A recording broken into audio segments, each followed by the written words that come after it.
विनय करूं मैं दूं कर जोरे, सतगुरु द्वार तुम्हारे। विनय करूं मैं दूं कर जोरे, सतगुरु द्वार तुम्हारे। विनय करूं मैं दूं कर जोरे, सतगुरु द्वार तुम्हारे।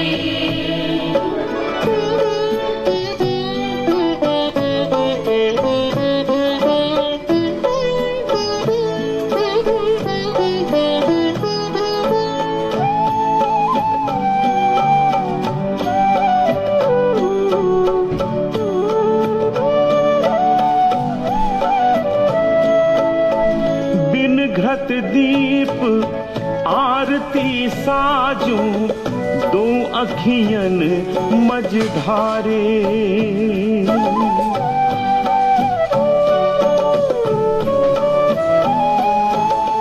बिन घृत दीप आरती साजूं, दो अखियन मझधारे।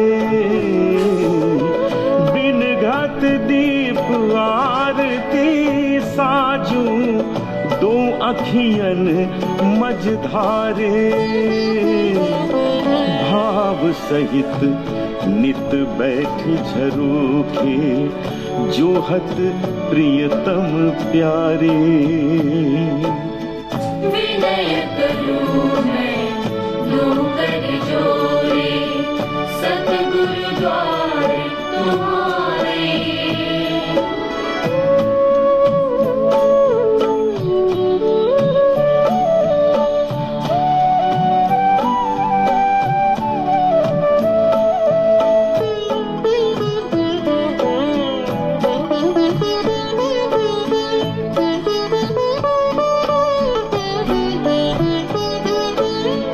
पग ध्वनि सुनूं श्रवण ही अपने, मन के काज बिसारे।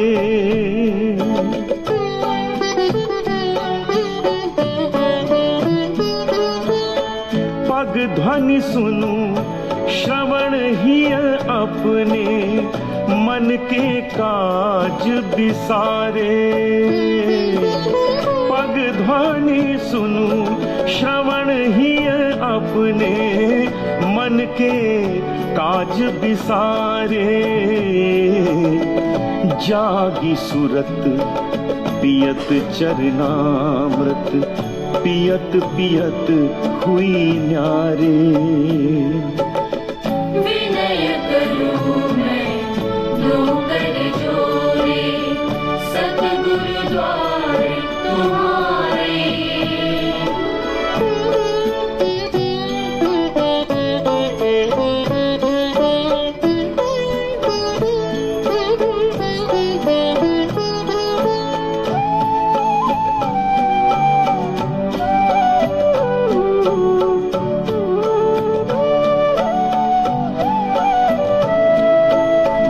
घंटा शंख मृदंग सारंगी, बंशी बीन सुनारे।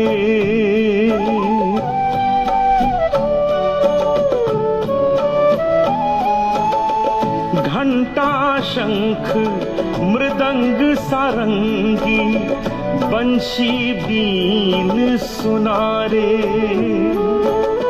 घंटा शंख मृदंग सारंगी, बंशी बीन सुनारे। जय गुरुदेव आरती करती, गावत जय जयकारे। जय गुरुदेव आरती करती, गावत जय जयकारे। विनय करूं मैं दूं कर जोरे, सतगुरु द्वार तुम्हारे। विनय करूं मैं दूं कर जोरे,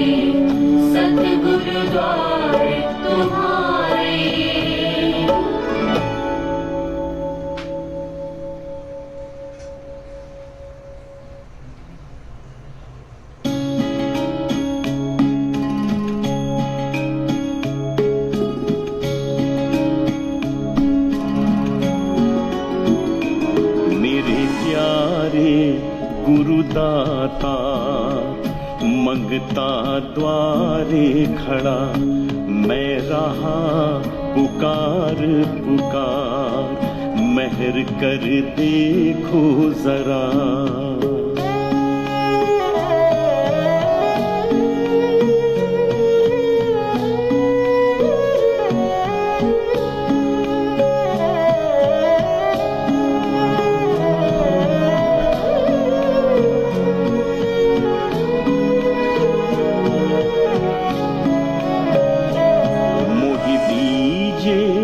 भक्ति दान काल दुख बहुत दिया, मोहे दीजे भक्ति दान काल दुख बहुत दिया, मेरे तड़प उठी ही माही तरस को तरस रहा, मेरे प्यारे गुरुदातार मंगता द्वारे खड़ा।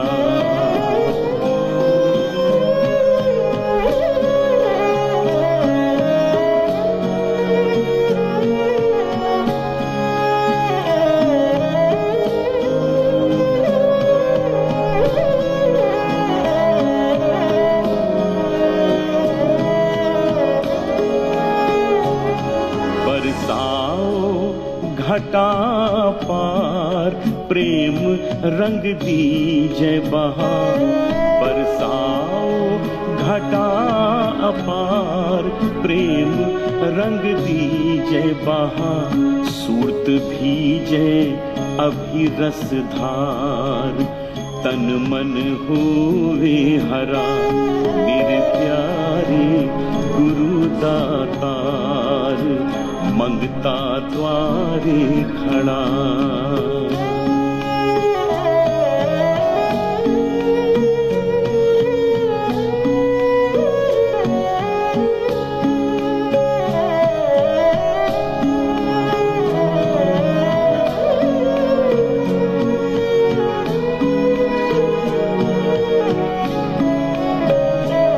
मेरा जीवन सुफल होई जाए, तुम गुण गाऊं सदा, मेरा जीवन सुफल हुई जाए, तुम गुण गाऊं सदा, मैं नीच अधम नाकार तुम्हारे द्वारे पड़ा, मैं नीच अधम नाकार तुम्हारे द्वारे पड़ा।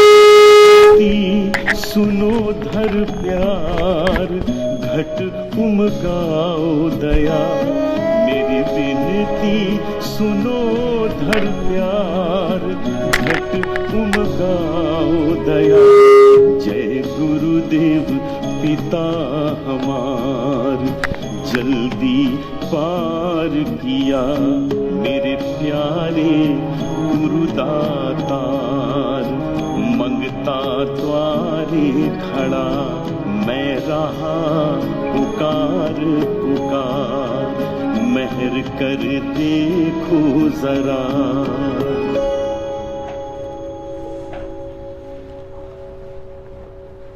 जय गुरुदेव। सर्वप्रथम परम पूज्य अनामी पुरुष सर्वशक्तिमान सृष्टि के मालिक बाबा जय गुरुदेव जी महाराज को उनके चरणों में कोटि कोटि प्रणाम करता हूँ, नमन करता हूँ और आपके कल्याण के लिए वंदन करता हूँ, प्रार्थना करता हूँ। इस जगत की समस्त क्रियाशील शक्तियों को प्रणाम करता हूँ, ऊपर के समस्त धनियों को नमन करता हूँ और आप सबके आज्ञा चक्र पर बैठी प्रभु का अंश आपकी जीवात्मा और आपको प्रणाम करता हूं, अभिवादन करता हूं। पवित्र जीवात्मा, आज एक तकनीकी विषय पर हम बात करेंगे।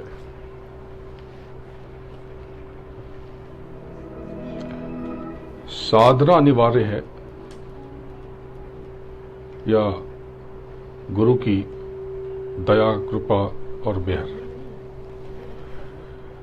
क्योंकि हम सब सुनते हैं, हर व्यक्ति कहता है कि दया गुरु महाराज की, जैसा गुरु महाराज चाहें, जैसा गुरु की कृपा हो जाए, गुरु की दया चाहिए। तो गुरु की अनुकंपा, गुरु की मेहर, गुरु का आशीष, उनकी कृपा का प्रसाद जरूरी है या साधना? आज बहुत थोड़े शब्दों में, कम समय में हम बहुत गहरी विचार यात्रा तय करेंगे।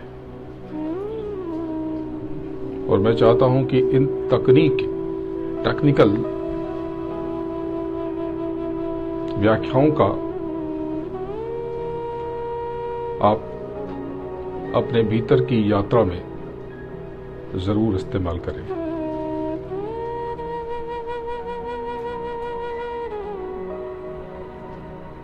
बात बड़ी गंभीर है और बहुत गहरी।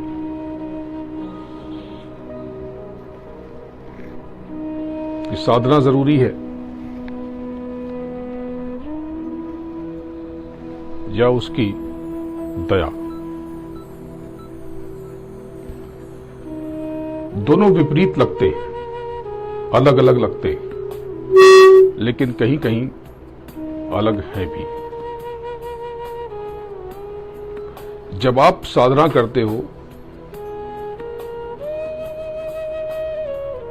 आप अभ्यास करते हो, ध्यान, भजन और सुमिरन करते हो, तब आप अनजाने में ही संकीर्ण हो जाते हो, संकुचित हो जाते हो। आपको जो अनुभव होता है, वो अनुभव बिना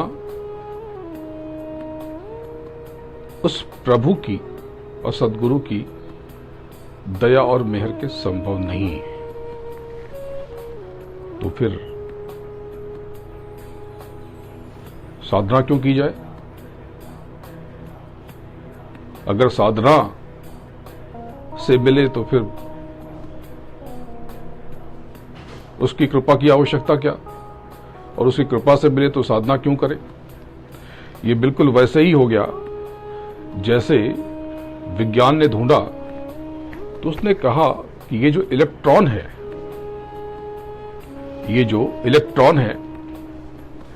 ये पार्टिकल है, यानी कि कण है।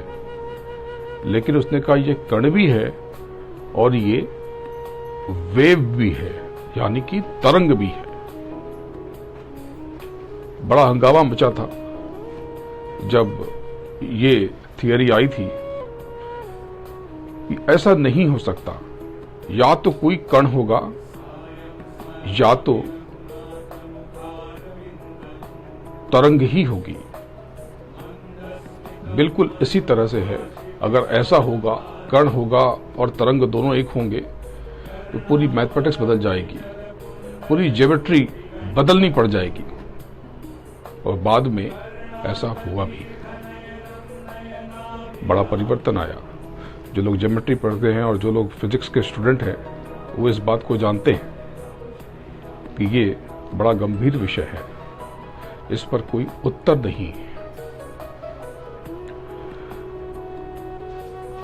परमात्मा कभी भी प्रयास से नहीं मिलता,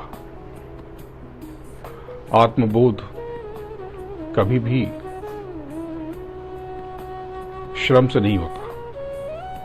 ये तो प्रसाद से ही हो सकता है, कृपा से ही हो सकता है, संभव ही नहीं। जब कृपा से ही हो जाए तो फिर जरूरत क्या है? नहीं, जरूरत तो है। कृपा क्यों हो, दया आपके ऊपर क्यों हो, आपको उसकी मेहरबानी प्राप्त क्यों हो, इसके लिए साधन भजन बहुत जरूरी है। आप क्या करते हो साधन भजन में? आपके रोम रोम उस परमेश्वर को, उस प्रभु को याद करते हैं। आपके रोए रोए उसकी तरफ उन्मुख हो जाते हैं।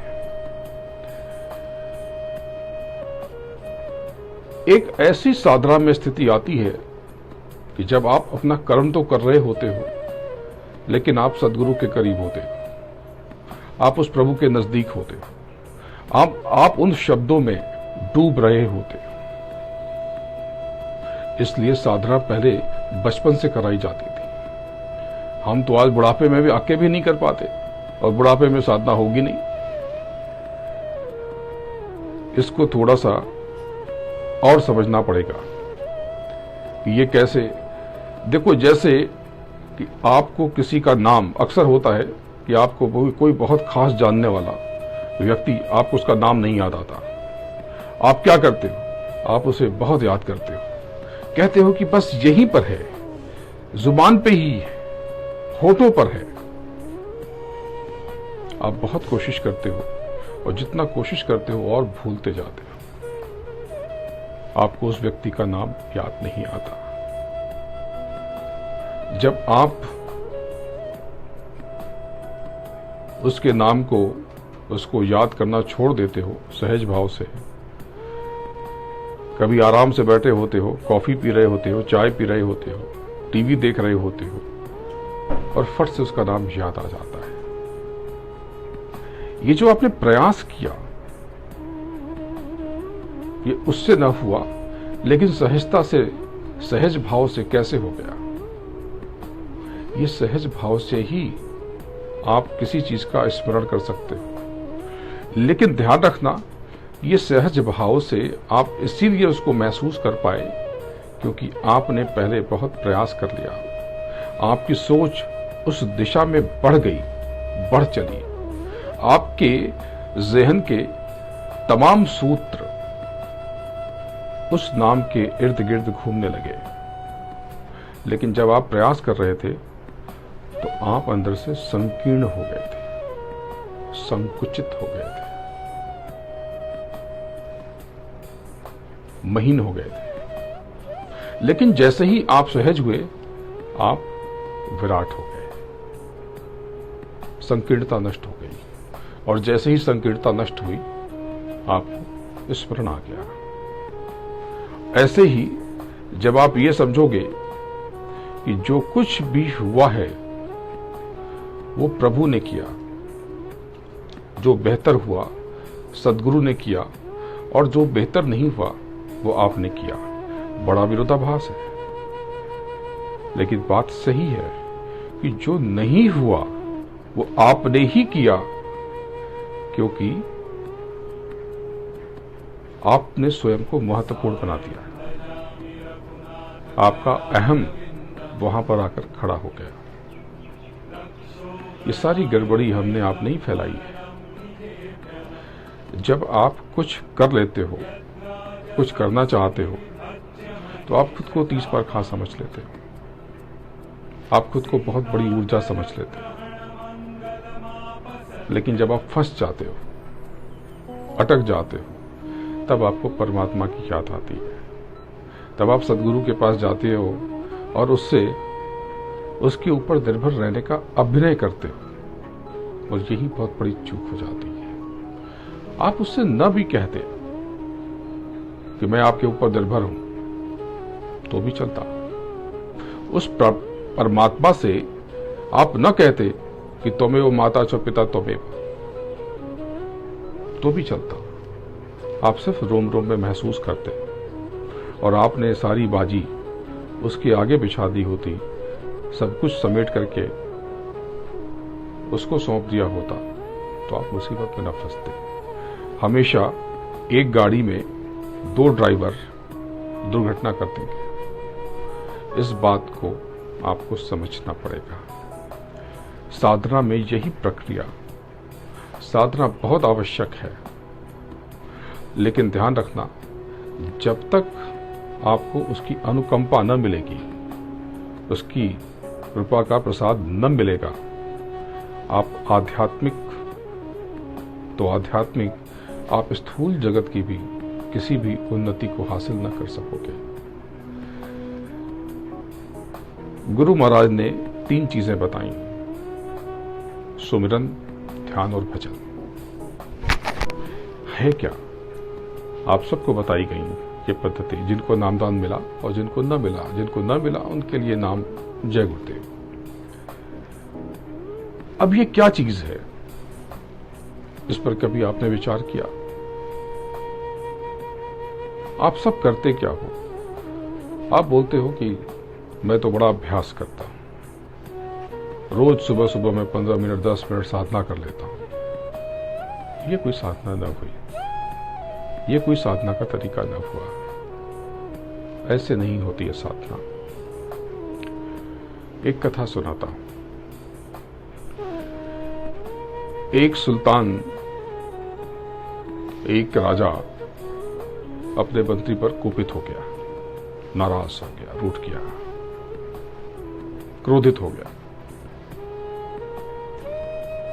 बात कोई बहुत जरा सी रही होगी, पर उसके अहम को ठेस लगी।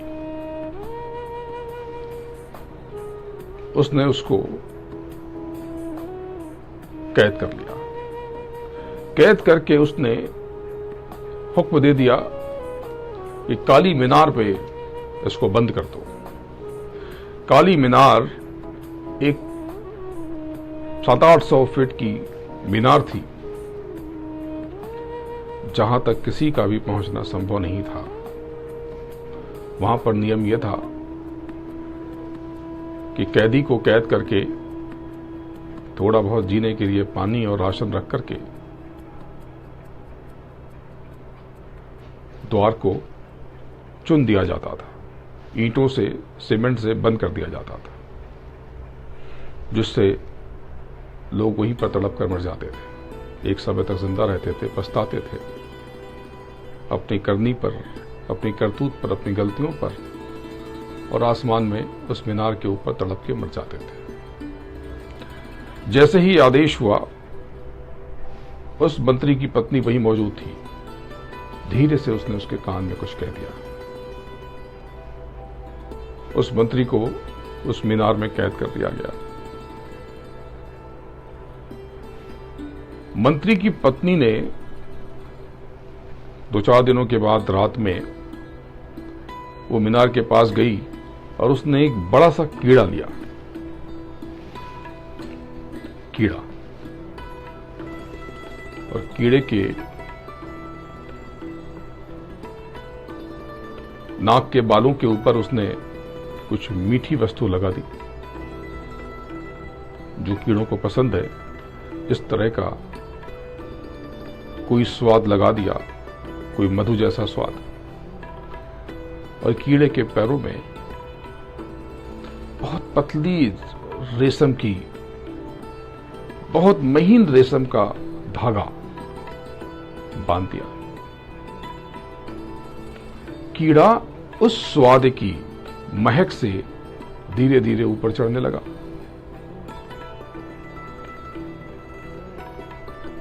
वो स्वाद उसके नथुनों पे ही था, लेकिन उसे लग रहा था कि बस ये आगे की तरफ ये महक है। धीरे धीरे कीड़ा ऊपर चढ़ गया। मंत्री की पत्नी ने उस रेशम के धागे के नीचे एक पतली सी सुतली डोर, बहुत पतली सी बांध दी, जो उस रेशम के धागे से थोड़ा मोटी थी, मजबूत। मंत्री ऊपर से देख रहा था। उसने इस कीड़े को पकड़ लिया और धीरे धीरे आहिस्ता से उस रेशमी धागे को उसने ऊपर खींच लिया। और रेशम की डोरी ऊपर आते आते नीचे से सुतली भी उसके हाथ में आ गई। फिर मंत्री की पत्नी ने उस सुतली में, उस डोरी में मोटा रस्सा बांध दिया। बस उस रस्सी को पकड़ करके वो मंत्री धीरे धीरे नीचे उतर आया और मुक्त हो गया। वो मंत्री, वो कैद का मंत्री आप सब हैं, ये सारे के सारे, लेकिन ये जुगत साधना है। सुमिरन वो बारीक रेशम का धागा है। सुमिरन, जब आप सुमिरते हैं, पुकारते हैं, अंदर से विरह वेदना तड़प, तो ये रेशम की डोरी है।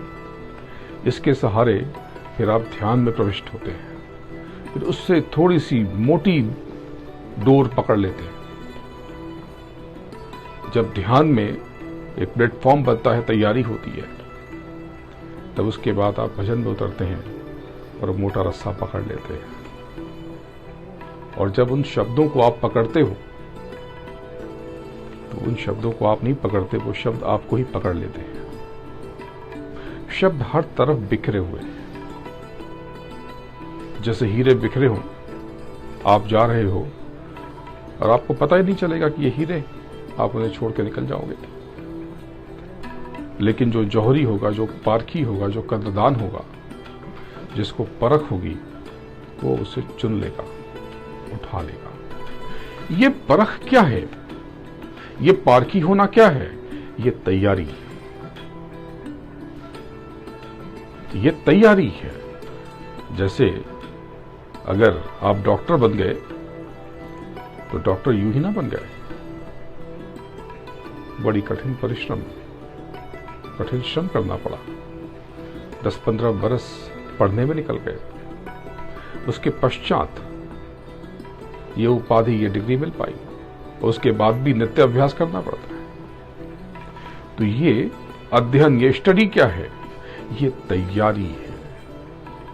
ये सारे के सारे रेशम के धागे, उसके ऊपर सुतली और उसके बाद रस्सा। कोई इंजीनियर है तो कैसे बन गया इंजीनियर? उसने मेहनत की, तैयारी की।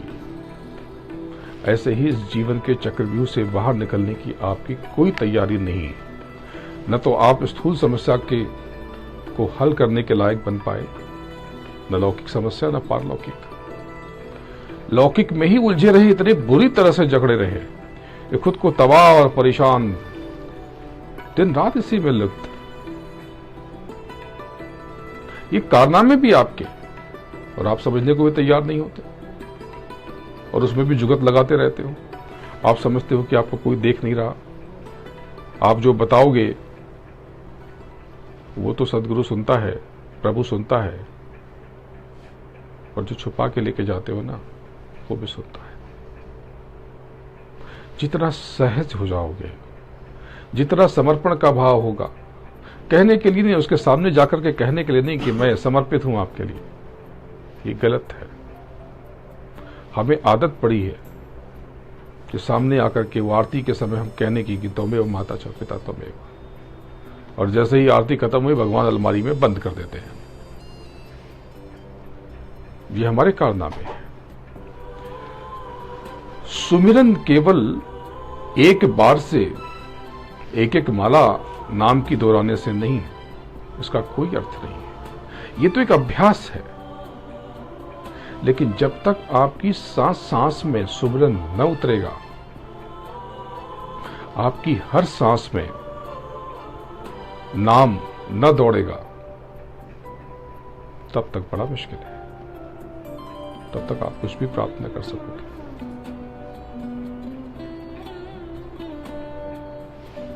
आपने अनमोल जीवन का बहुत बड़ा हिस्सा बेमतलब की चीजों में गंवाया है। ये जो दुनिया की चीजें हैं, ये आपके कर्मों से ही जुड़ी हैं। कर्म से ही प्रारब्ध बनता है। इसलिए साधना बहुत जरूरी है, लेकिन बिना उसकी कृपा के, प्रसाद के, आपको कुछ हासिल न होगा। आपको कृपा क्यों मिले, आपको उसकी दया क्यों मिले, इसके लिए साधना जरूरी है। आप जिसने आपको मार्ग दिखाया, जो आपका गुरु है, जब आप सदगुरु के आगे पीछे घूमकर जो सेवा प्रस्तुत करते हो, वो सेवा तो आप स्थूल सेवा करते हो। आप उसके पैर दबा देते हो, उसके लिए सोने उठने खाने पीने का इंतजाम कर देते हो, साफ सफाई कर देते हो। ये स्थूल सेवा है और इस स्थूल सेवा का फल भी स्थूल है, यानी ये लौकिक सेवा है। आपने अनाज दिया तो आप अनाज प्राप्ति के हकदार बन जाते हो, खाता खोल देते हो। आपने प्रेम दिया तो प्रेम प्राप्ति के हकदार बन जाते हो। लेकिन अगर आपको आत्मिक और आध्यात्मिक और पारलौकिक उन्नति चाहिए तो उसे हर सांस में सिमरना पड़ेगा। बात को समझो। समय मुट्ठी की रेत की तरह हाथ से निकला चला जा रहा। आज आप सबका शरीर है, अगले 50 सालों में से आप में से अधिकतर लोगों का शरीर न होगा। 50 साल तो बहुत आगे की बात है। 50 साल जो लोग 55-60 के हो गए, उन्हें लगता है कि 50 तो कल की बात है। देखते देखते मुझे अपने बचपन की बातें याद है। 40-45 साल की बातें तो बिल्कुल सब कुछ ध्यान में। गुरु महाराज के साथ बचपन बीता, हर घटना याद है, पर सब बीत गया। क्या आप चाहते हो कि जिंदगी यूं ही बीत जाए, आपकी नष्ट हो जाए? अनादिकाल से आपने बहुत बड़ा समय यूं ही नष्ट कर दिया। बदलते काल में आध्यात्मिक मान्यताओं के ऊपर काई की परत जम गई, उसकी नींव दरक गई, उसकी दीवारें चटक गई। हमने कुछ का कुछ मानना शुरू कर दिया और मूल आध्यात्मिक सिद्धांत अंत में बिल्कुल बदल गए। गुरु महाराज ने कहा कि आप अपने भीतर उतरो ध्यान और भजन से। हमें ये बातें ही समझ न आई। अनादिकाल से उन्होंने कहा, इस एक दैहिक शरीर में नहीं, न जाने कितने दैहिक शरीर में गुरु महाराज ने आपको अपने अंदर, आपके अपने भीतर जाने का मार्ग बताया। आपने क्या किया? आप बीच का रास्ता निकालते रहे। आप क्या करते हो? एक कथा सुनाता हूं कि एक पुराना मंदिर था, टूट फूट गया था, कभी भी गिर सकता था। फैसला किया कि कुछ लोगों ने कहा कि भाई यहां पर उसकी मान्यता बहुत पुरानी है, तो क्यों ना ऐसा करें कि जीर्णोद्धार कर दें। बमुश्किल लोग तैयार हुए। तो तैयारी इस बात पे हुई कि नया मंदिर बनेगा तो जरूर, लेकिन इसी जगह पर। बोले बिल्कुल ठीक है। फिर तय हुआ कि नया मंदिर बनेगा तो जरूर, लेकिन बिल्कुल इसी आकार प्रकार का, हूबहू, सेम टू सेम। इसमें भी आपत्ति न थी, बिल्कुल ठीक है। फिर तय हुआ कि ये नया मंदिर बनेगा तो जरूर, लेकिन इसी नींव पे। और बड़ा मुश्किल काम था, क्योंकि नींव तो दरक चुकी थी। अब उस नींव पे बने कैसे? फिर भी सहमति हो गई, चलो ठीक है, इसी नींव पर कम से कम दीवारें तो नहीं बन जाएंगी। फिर अड़चन और आई, लोगों की मान्यताएं जुड़ी थी, इसलिए तय हुआ कि नया मंदिर बनेगा तो जरूर, लेकिन उस मंदिर में इसी मंदिर की ईंटों का इस्तेमाल किया जाएगा। बड़ी टेढ़ी बात थी। फिर भी तय हुआ कि चलो बिल्कुल ठीक है, यही करके देखते हैं। अड़चन क्या है, दिक्कत क्या है, कष्ट क्या है, परेशानी क्या है? पर मामला तब फंस गया जब लोगों ने कहा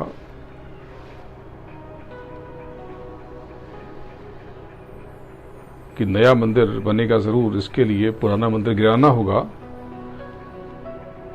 लेकिन पुराना मंदिर तभी गिराएंगे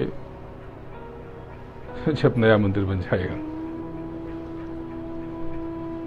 और मंदिर कभी न बन पाया। यहां पर मंदिर आपकी आत्मिक यात्रा का प्रतीक है। और ये जो पुराना मंदिर है ये आपके ब्लॉक्स है, ब्लॉकेज, रुकावट, अवरोध, इन सब ने आपको रोक के रखा हुआ है।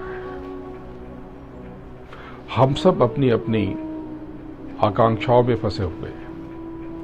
रोज सोचते हैं, जब सत्संग में से जाते हैं तो रात में ज्यादातर लोग बैठ जाते हैं, कुछ लोग सुबह भी साधना कर लेते हैं। उसके बाद सोचते हैं कि चलो ठीक है, आज सुबह तो ना हो पाया, रात को जल्दी आके कर लेंगे। पर जल्दी आ नहीं पाते या आ जाते हैं तो कुछ और कार्य समय ले लेते हैं, आप फिर भी नहीं बैठ पाते।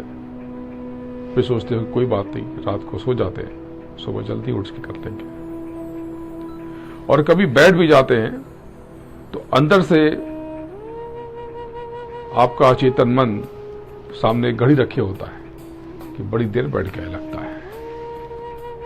लगता है कि बहुत देर हो गई। जब तक आपका मन आपके अधीन न होगा, जब तक आप डूब करके इस यात्रा में प्रविष्ट न होंगे, जब तक आप पूरी तल्लीनता से और निष्ठा से आंतरिक यात्रा में न चल पड़ेंगे, तब तक बड़ा मुश्किल है। पर यह होगा कैसे? ये पल पल के स्मरण से होगा, क्षण क्षण के स्मरण से। ये जब आप आधा घंटा, 1 घंटा, 5 मिनट, 10 मिनट साधना में बैठते हैं, इसका अभ्यास, इसका सूक्ष्म अभ्यास आपको नित्य हर पल करने का प्रयास करना पड़ेगा। यानी कि अभी आप किसी के साथ बैठे हो और एक विराम आ गया, आप तुरंत स्वयं को सद्गुरु और प्रभु की तरफ मोड़ दो। जैसे वो बात करना शुरू करे, फिर उसके समक्ष पहुंच जाओ। आपके सामने ही बिखरे हुए हैं सारे हीरे, सारे जवाहरात, पर आपकी तैयारी नहीं है, इसलिए उस जवाहरात को, उस हीरे मोतियों को आप जाया कर देते हो।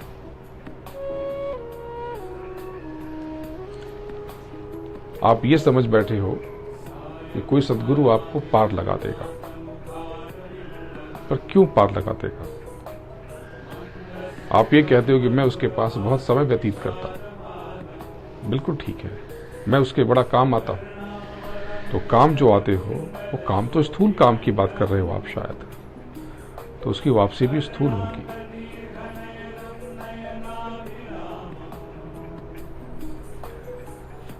आपकी साधना ही उसकी दया और कृपा का कारण बनेगी। जैसे कि आपके कर्म ही आपके भाग्य और प्रारब्ध का निर्माण करते हैं। ये बहुत अनिवार्य सूत्र है जो आज मैंने आपको बताया। इसका अभ्यास इसी पल से शुरू कर देते हैं। जब भी आप फुर्सत में आ जाओ, आप गाड़ी पे जा रहे हो, पीछे आप बगल के सीट पे बैठे हो, बिना मतलब की बात करने की जरूरत क्या है? वैचारिक यात्रा तय करो और मुद्दे की पॉइंट पे आके बात करो और काम कर लो। अनावश्यक बात करने से अच्छा है कि स्वयं को उस प्रभु और सद्गुरु की तरफ मोड़ दो। निकल चलो अंतर यात्रा। दोनों हाथें फैला दो, दोनों हाथ फैलाकर, दोनों बाहें फैलाकर, ये बाहर की बाहें नहीं, ये तो हाथ ऐसे रखो, अंदर से दोनों बाहें फैला करके बह चलो उस महाप्रकाश की तरफ, महानाद की तरफ, महाशब्दों की तरफ। वो शब्द जो आपका मूल है, आपका आधार है, आपकी जीवात्मा का तत्व है। ज्यादातर लोगों को पता ही नहीं कि आपकी जीवात्मा का तत्व क्या है। जीवात्मा का तत्व शब्द है, नाम है। जीवात्मा का तत्व नाम है। इन 84 लक्ष योनियों में आप फंसे पड़े, तो आपको बताया गया कि ये 84 लाख योनियों में 30 लाख तो स्थावर जिसको शिव ने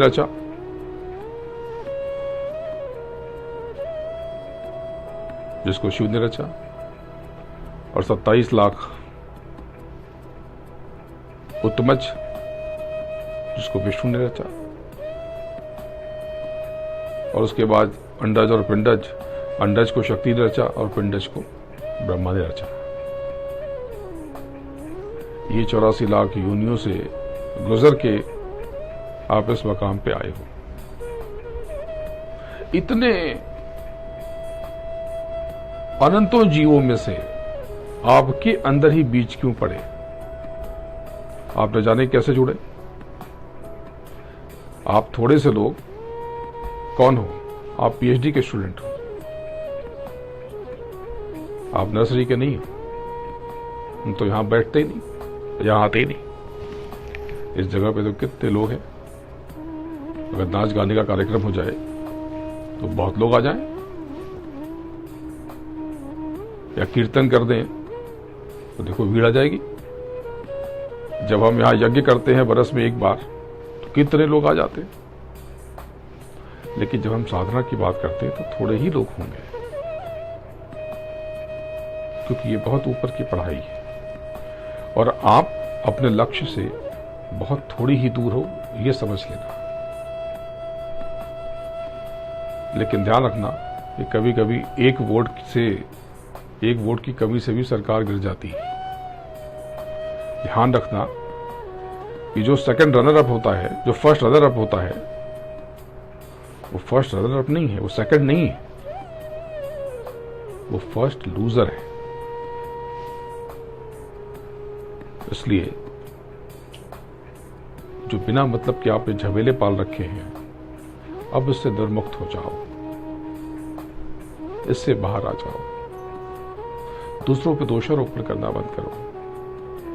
मैं ही सबब था आपके भी अपने शिकस्त का, इल्जाम अब की बार भी किस्मत के सर गया। आपको इतना कष्ट होता ही नहीं, न लौकिक न पारलौकिक, अगर आपने बात को समझ लिया होता। जब आपकी गाड़ी ठीक चलती है तब आप अपनी बुद्धि लगाते हो, स्वयं को काबिल समझते हो, और जब उसको बिगाड़ लेते हो तब अभिनय शुरू कर देते हो, उछल कूद शुरू कर देते हो। आप समझो कि किसने देखा, क्या आवश्यकता है, हर बात कह देने की जरूरत क्या है, और इन चक्करों में आप फंस जाते हो। आप बहुत बड़ी ऊर्जा हो, उस परमात्मा का अंश हो। आप अंश और वो आपका परम पुंज अंशी। आप में, उस प्रभु में कोई फर्क नहीं। आप में और जितने भी संत हुए इस धरती पे, उनमें कोई फर्क नहीं है। थोड़ा सा अभ्यास करने की जरूरत है,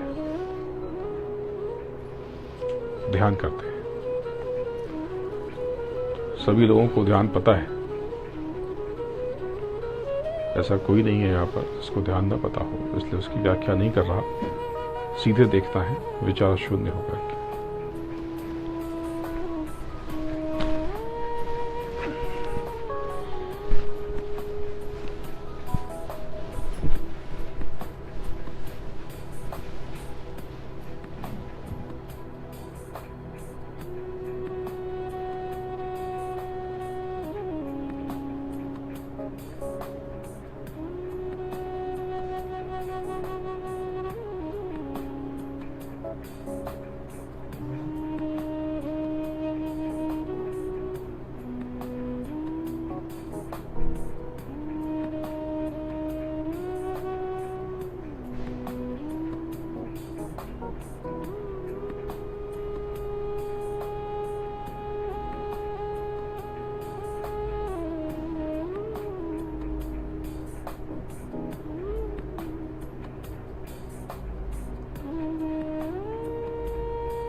जय गुरुदेव।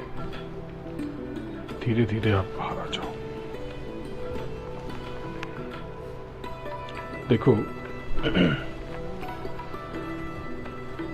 ध्यान बनने के लिए ध्यान तो डोरी है और भजन मोटा रस्सा और सुमिरन रेशम का धागा। जब तक पल पल हर आती जाती श्वासों पे सुमिरन न होगा, उस नाम का आना और जाना न होगा, दोहराव न होगा, वो तड़प और कशिश न होगी, आप इतनी आसानी से उस ध्यान के परमानंद को महसूस न कर पाओगे। और जब ध्यान में आप प्रविष्ट होने लगोगे तब आप भजन के अधिकारी हो जाओगे, क्योंकि बिना ध्यान के वो मोटा रस्सा आप तक पहुंच न पाएगा। वो रस्सा नाद का, ध्वनि का, शब्द का। जब उस रस्से को आप पकड़ लोगे तो उस मंत्री को तो उस रस्से पर संभल संभल के नीचे उतरना पड़ा। जब आप नाम के रस्से को पकड़ लोगे, उस पर सवार हो जाओगे, उन ध्वनियों के, उन शब्दों के रस्से पर, तो ये रस्से तो आपको स्वयं अपने आगोश में लपेट लेंगे, अपने दामन में समेट लेंगे और आप स्वयं धीरे धीरे धीरे धीरे ऊपर की तरफ, उस वहां आनंद की तरफ खिंचते चले जाओगे। लेकिन इसके लिए तैयारी आपकी जरूरी है,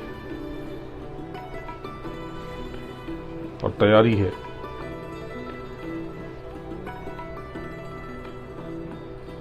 तड़प,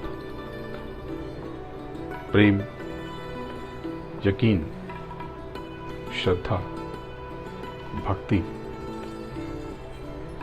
नियम, संयम, नियमित साधना बहुत जरूरी है। नहीं तो धीरे धीरे धीरे धीरे आपके बाद आपकी पीढ़ियां मूल सूत्रों को उलट पलट कर देंगी, उनको बदल कर रख देंगी। जैसे पर्वों का हाल हुआ। अभी 2 दिन पहले हम सबने होली मनाई। होली थी क्या? होली के सत्संग में लोगों ने बड़े अद्भुत अनुभव किए। बहुत लोग नहीं पहुंच पाए, लेकिन जो पहुंच पाए उस रंग में रंग गए, उस रूहानी अनुभव के साक्षी बने जो उन्हें अब तक न हो पाए थे। होली है क्या? होली का दहन बाहर मैदान में लकड़ी रखकर कुछ पत्तों को और लकड़ियों को जलाना नहीं है। होली का दहन तो दरअसल आपके आंतरिक नकारात्मक विचारों का दहन था। अगर आपने इनका दहन कर लिया होता तो आपके भीतर उसके पश्चात बड़े खूबसूरत रंग जीवन में बिखर गए होते और आपका जीवन होली के उल्लास की तरह आनंद बन गया होता, नृत्य बन गया होता।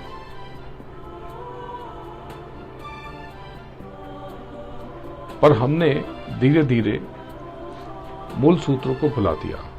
हमारी परेशानी ये है कि महापुरुषों ने, संतों ने जिन सूत्रों को, समीकरणों को समझाने के लिए हमें उदाहरण दिए, हमने उन उदाहरण को मूल सूत्र समझ लिया।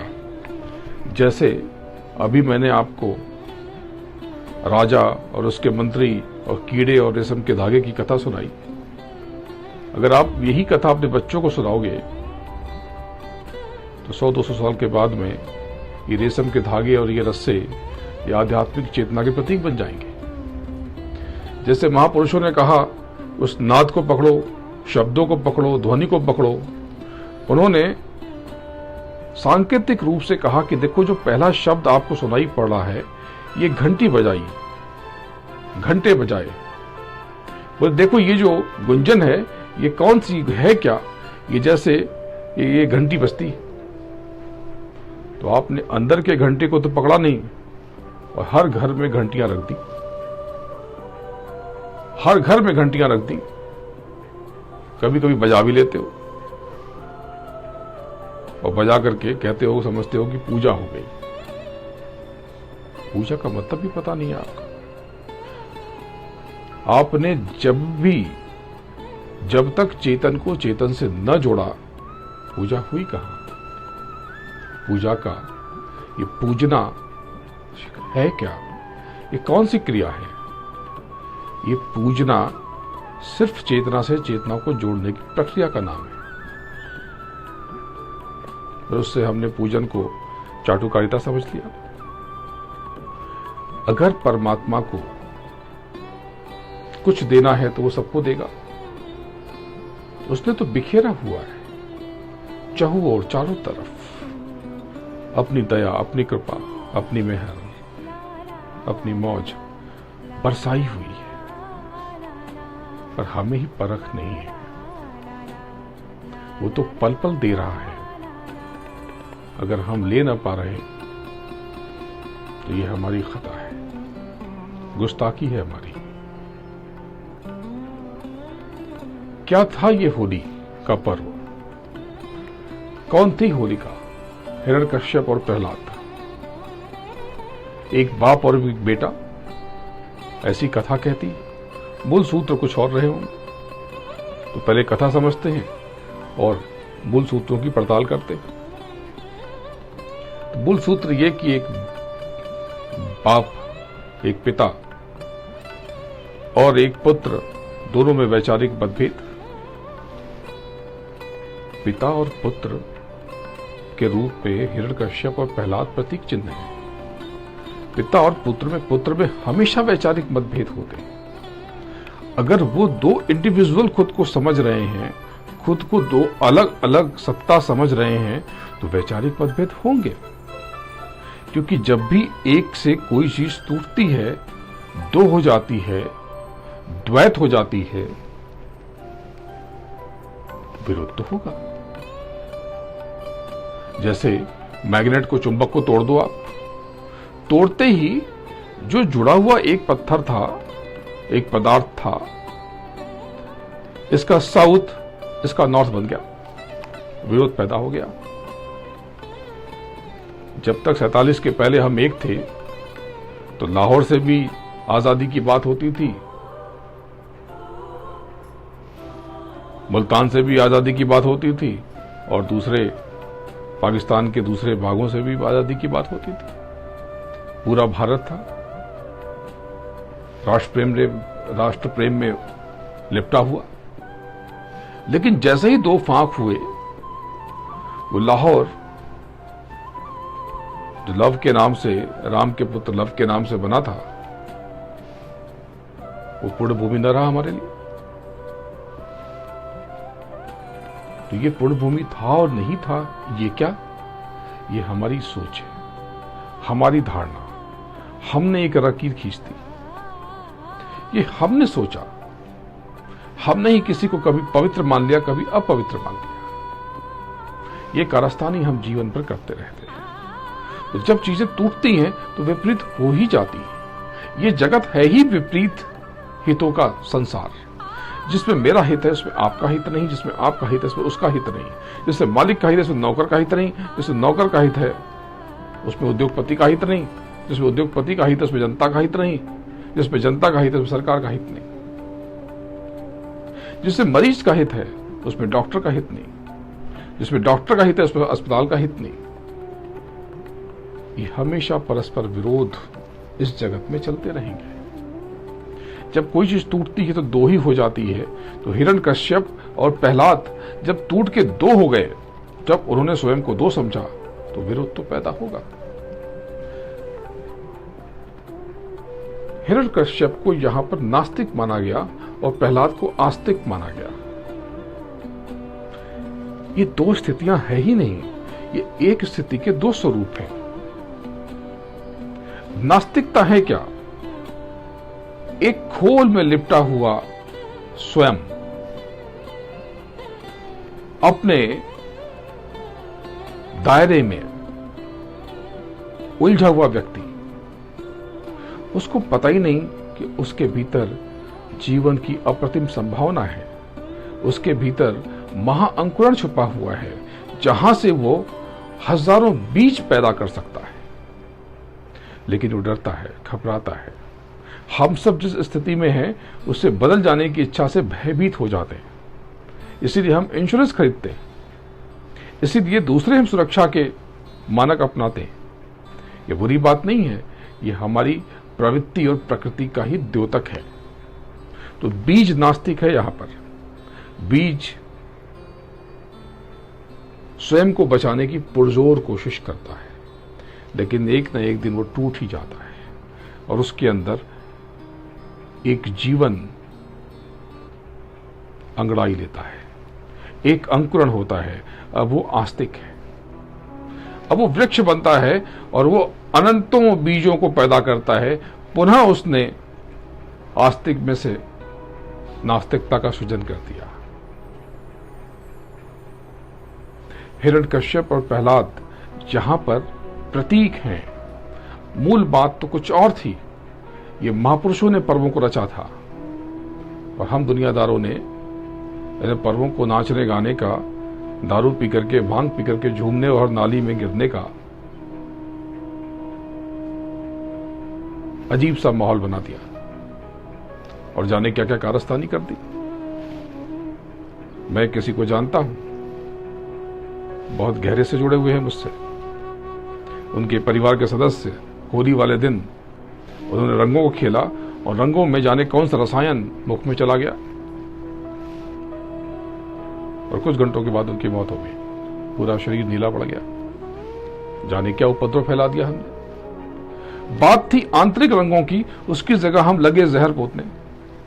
वो बड़े आनंदित होते हैं। ये कोई रंग है जो छूट जाए घड़ी भर में?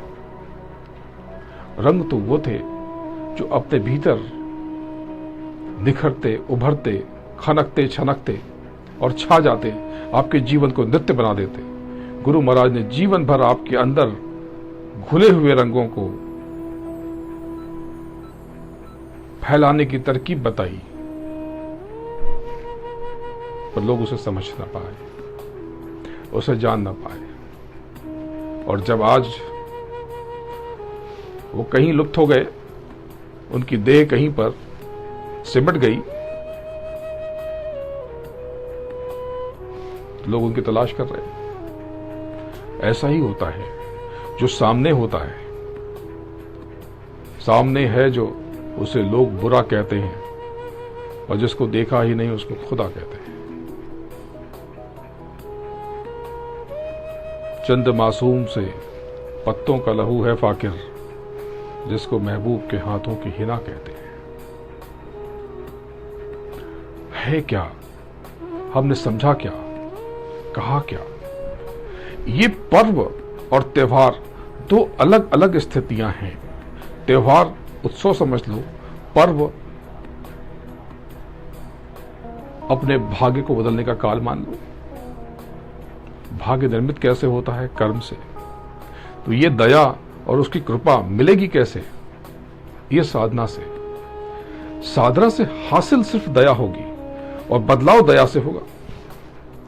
बहुत से लोग साधना की विधि पूछते हैं, बड़ी बड़ी किताबें भर गई, बहुत पुस्तकें यहां भी रखी होंगी, बड़े बड़े पुस्तकालयों में भरी पड़ी है, निरर्थक है। गुरु महाराज चाहते तो लाखों किताबें लिख देते और लिखवा देते। उन्होंने बमुश्किल कहीं कुछ डायरी लिखी, कहीं कुछ लिखा पढ़ा, लेकिन अपने नाम से किसी पुस्तक का विमोचन नहीं किया। कुछ एक संतों की महिमा उन्होंने छपवाई बस, और समझ गए ये सब अनादिकाल से किसी और सूत्र को पकड़ लेंगे और सूत्र को बेसूत्र कर देंगे। असली सूत्र तो हमारे भीतर दफन है। अगर हमने ये अमूलक समय गंवा दिया तो बाबू इस बात में सिर्फ पछताना पड़ेगा। तो चलते हैं पुनः अंतर यात्रा में। भजन करते हैं। सभी लोगों को पता है, इसलिए उसकी व्याख्या नहीं कर रहा। लेकिन ये जो काल है, जो पर्व के आसपास का काल होता है, इसमें आत्मिक ऊंचाई के अवसर ज्यादा मिलते हैं। बहुत थोड़े से, बहुत कम प्रयास से स्वयं का बोध किया जा सकता है। धर्म है क्या? धर्म यानी कर्म का बोध, और आध्यात्म यानी स्वयं का बोध। बड़ा सरल। हमने उसे पेचीदगी में फंसा दिया। भजन करते हैं। भजन यानी बाहर के कानों को विराम देकर अंदर के कानों से महाशब्दों में घुल जाना, मिल जाना, समाहित हो जाना, उनको स्वयं में अंगीकार कर लेना और उनके अंदर बह जाना, खो जाना, मिट जाना।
धीरे धीरे बाहर आ जाओ। देखो, ये जो टूट टूट के आती आवाजें हैं, जो खनक रही हैं, इन्हें जरा गौर से थाम लेना। इसके परे भी कुछ अलग तरह की आवाजें हैं, लेकिन ये जो खनकती हुई आवाजें हैं, जो अनवरत टूट टूट करके लगातार बही आ रही हैं आपकी तरफ, बस इनको पकड़ के लटक जाओ। और जब आप इनको थाम लोगे, तब आपको और भी इनके अंदर आवाजों के अंदर आवाजें, इनको बिल्कुल फैला दो और गौर से हर आवाज को जी भर के जियो। इनको खुद में जोड़ लो और इनसे जुड़ जाओ। फिर धीरे धीरे ये जो खनकती आवाज हैं, ये गूंजने लगेंगी। गूंजन, ये खनखनाहट बदल जाएगी और ये जो टूटन है, ये टूटती हुई आवाजें हैं, ये जुड़ करके ऊपर की तरफ खींचेंगी और जैसे ऊपर चलेंगी, ये कड़कने और गरजने लगेंगी।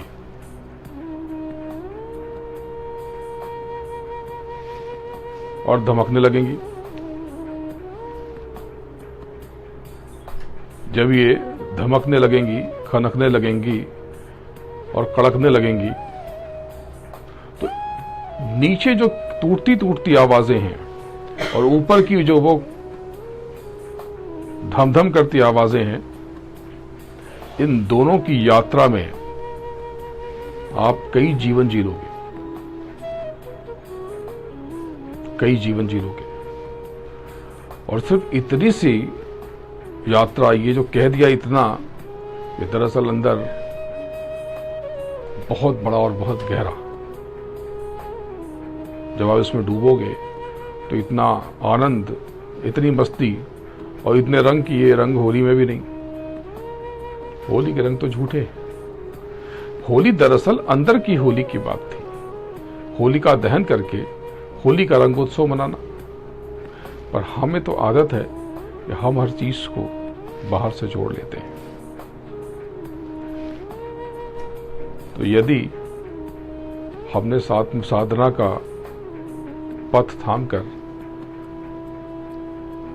सदगुरु की, प्रभु की अनुकंपा प्राप्त कर ली, उसकी दया और कृपा प्राप्त कर ली,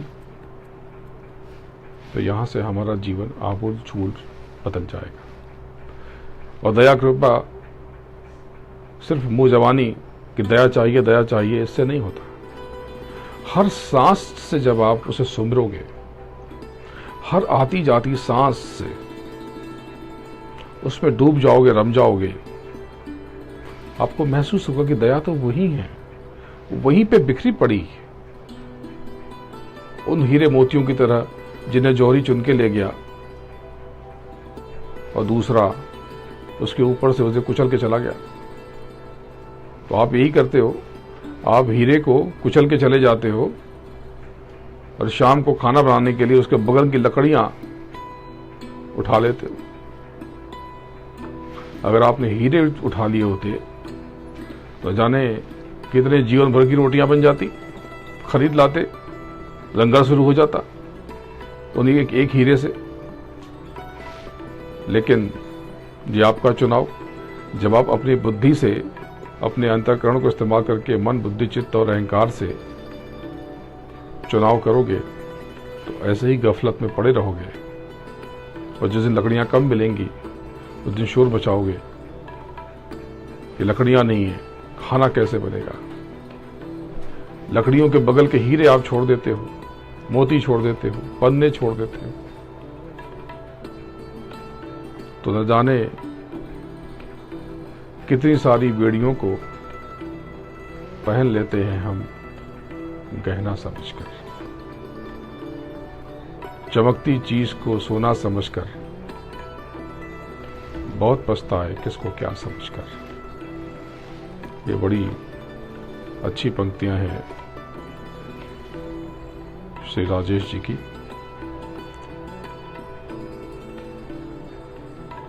आंतरिक यात्रा में जो भी रुकावट है वो समर्पण से खत्म हो जाती, यकीन से खत्म हो जाती। लेकिन वो यकीन सिमटा हुआ हो, मौन हो, शोर मचा के कुछ ना हो। जिसको आप दर्द समझते हो उसमें भी नशा है, और जिसको आनंद समझते हो उसमें भी नशा है। ये दर्द और आनंद एक ही धागे के दो सिरे हैं। आपके जीवन से मैं दर्द को हमेशा के लिए मिटा दूं, संभव है ये, पर याद रखना कि दर्द मिटेगा तो आनंद भी नष्ट हो जाएगा। आज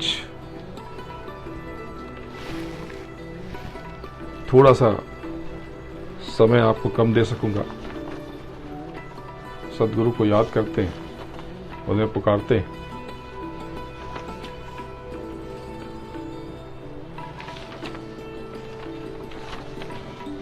मेरे प्यारे गुरु दातार, मंगता द्वारे खड़ा मैं रहा,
मेरे प्यारे गुरु दातार, मंगता द्वारे खड़ा मैं रहा, पुकार पुकार हरे कर खो जरा।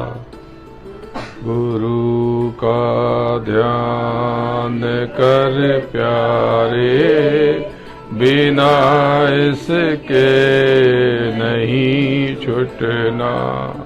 नाम के रंग में रंग जा, मिले तो ही धाम निज अपना।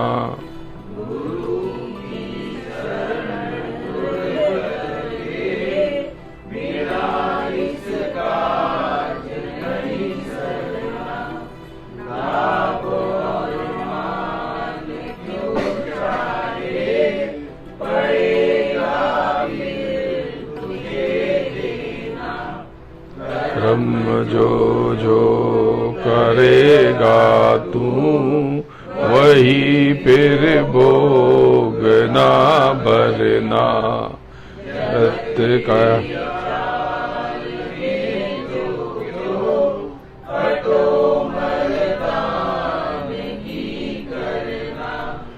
जिन्होंने मार मन डाला, उन्हीं को सूरमा कहना।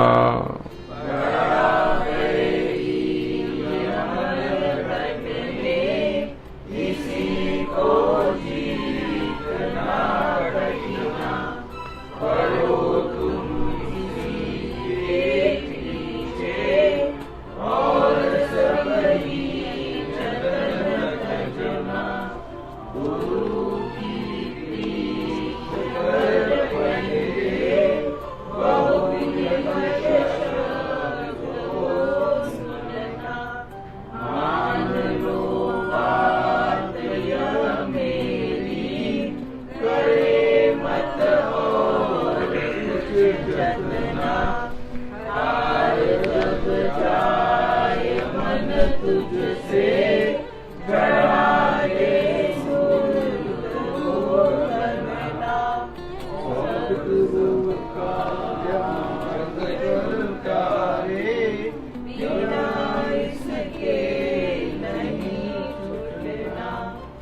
नाम के रंग में रंग जा,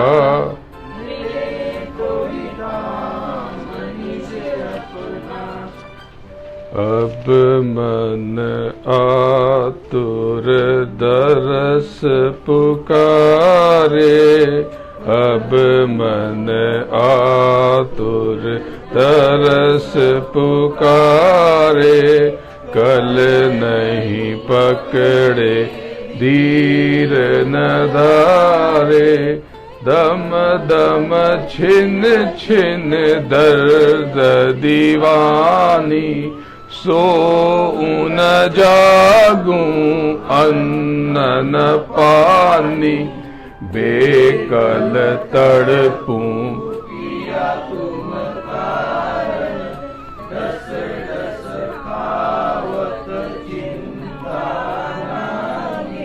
कौन उपाय करूं अब सजनी, भव सागर यही सोच मैं दिन दिन जलती,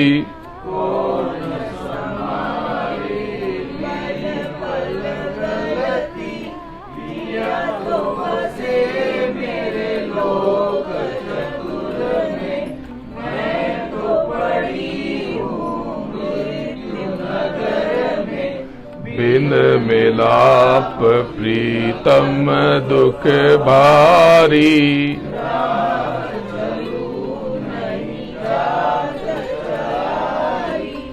घाट बाट जहाँ अति अंधियारी, कोई न सुने मेरी बहुत पुकारी,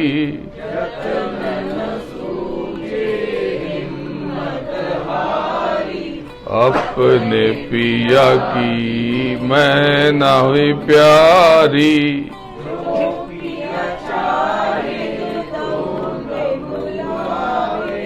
शब्द डोर दे अभी चढ़ावे,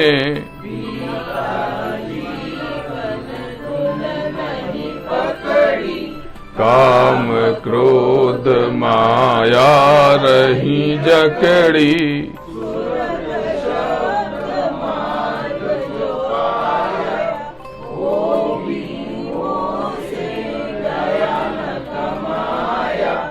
मैं तो सब विधिहीन अधीनी,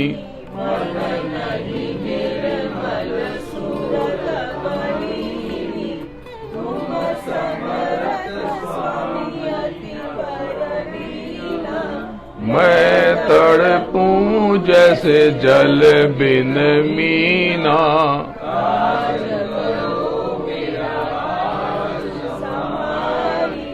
तुम्हारी शरण स्वामी मैं बलिहारी,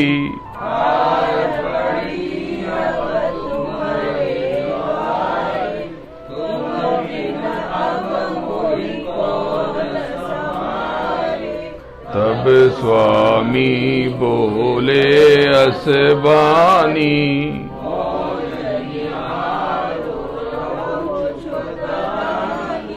धीरज धरो करो विश्वासा,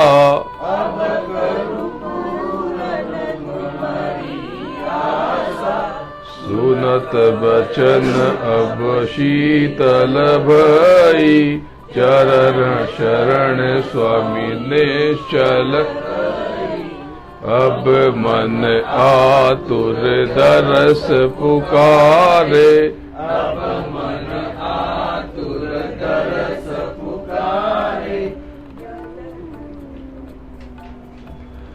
देखो मुझे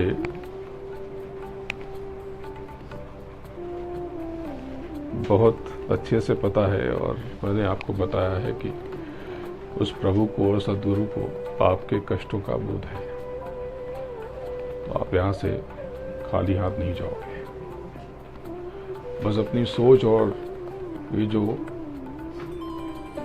भूल चूक नादानी में ये जो गड़बड़ कर देते हो, थोड़ा इसको संभाल लो। सकारात्मक भाव से आप उससे प्रार्थना करो। ये मत कहना कि मैं बहुत परेशान हूं, ये कहना कि मुझे पूरा यकीन है कि मेरी परेशानी मिट रही है और आपके कृपा मिल जाएगी, दया हो जाएगी, तो सब कष्ट दूर हो जाएंगे। दोनों हाथ फैला लो, सारे कष्टों को सदगुरु और प्रभु के चरणों में अर्पित कर दो।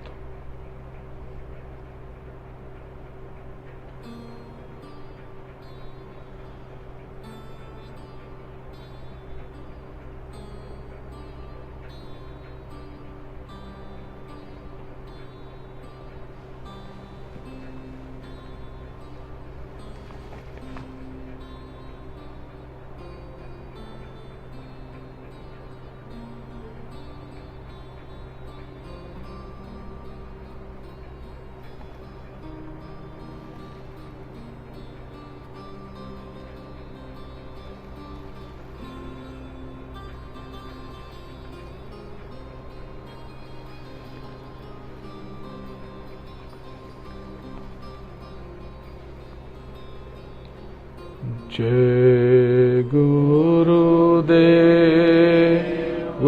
जय गुरुदेव, जय गुरुदेव, जय जय गुरुदेव, जय गुरुदेव, जय गुरुदेव, जय गुरुदेव, जय जय गुरुदेव। परम पूज्य गुरु महाराज बाबा जय गुरुदेव जी महाराज के चरणों में आप सबके लिए प्रार्थना करता हूँ, वंदना करता हूँ, समस्त शक्तियों को नमन करता हूँ। उन्होंने हमारा सहयोग दिया, साथ दिया। ऊपर के समस्त धनियों से प्रार्थना करता हूँ कि आपको चढ़ाई में उन्नति दे और गुरु कृपा से जो आपने शब्दों को पकड़ा है उस महागंगा में निर्बाध रूप से आपको बह जाने दें और अपने परम तत्व में विलीन होने की यात्रा में आपके लिए सहायक सिद्ध हो। आप सब यहाँ पधारे, इसके लिए आपका आभारी हूँ। आपको और आपके आज्ञा चक्र पर विराजमान उस प्रभु का अंश आपकी जीवात्मा को प्रणाम करता हूँ, नमन करता हूँ। जय गुरुदेव।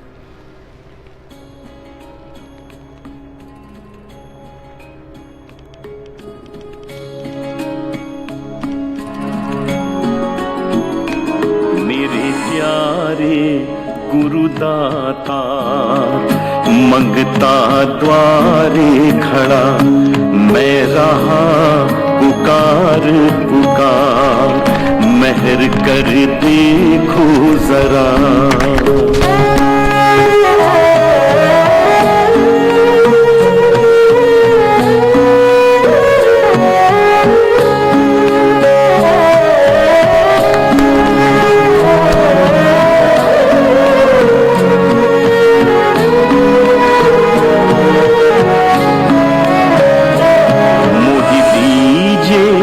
भक्ति दान काल दुख बहुत दिया, मोह दीजे भक्ति दान काल दुख बहुत दिया।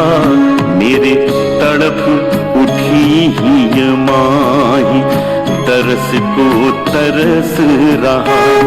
मेरे प्यारे गुरुदाता, मंगता द्वारे खड़ा।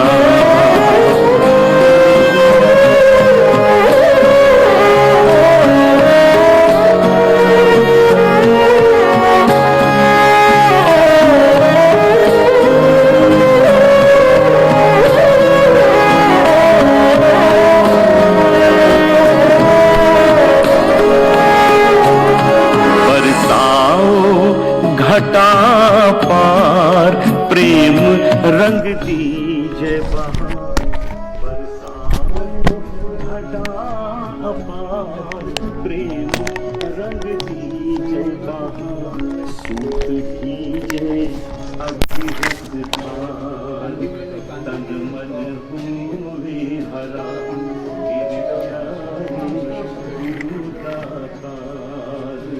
मंगता द्वारे खड़ा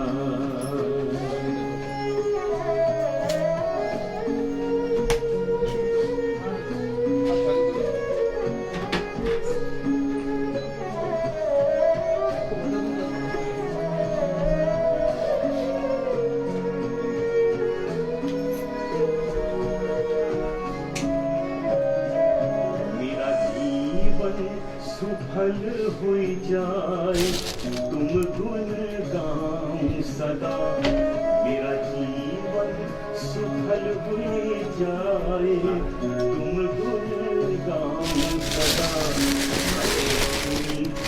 अथम नाकार तुम्हारे द्वारे बड़ा मैं नीच अथम नाकार तुम्हारे द्वारे बड़ा